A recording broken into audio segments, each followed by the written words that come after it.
ඔබ දන්නවද ලෝකේ ශක්තිමත්ම ගොන් රජාට පවා එක අංගලක්වත් හෙළවිය නොහැකි වූ කරත්ත 100ක් ආදරණීය වචනයක් නිසා අකුණු වේගයෙන් ඇදගෙන ගිය හැටි. මේ ප්‍රිය වචනේ හාස්කම පෙන්වන නන්දි විශාල ජාතකයයි. නන්දි විශාලගේ ස්වාමියා වූ බමුණා තම ගොනාගේ ශක්තිය ගැන විශ්වාසයෙන් රන්මසු දහසක ඔට්ටුවක් ඇල්ලුවා. කරත්ත 100ක් ගැට ගැසූ පිරිස පුදුමෙන් බලා සිටියා. බමුණා කසය වනමින් කෑ ගැසුවා.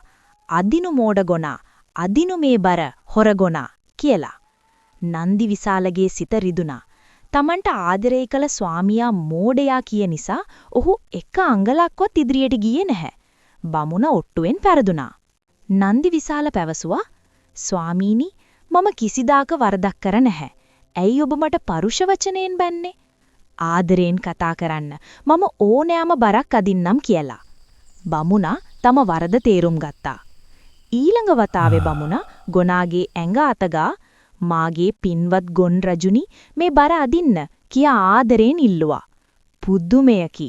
නන්දි විශාල එක හුස්මට කරත්ත 100ම ඇදගෙන ගොස් ජයග්‍රහණය කළා. රළු වචනයෙන් සිතක් දිනන්න බෑ.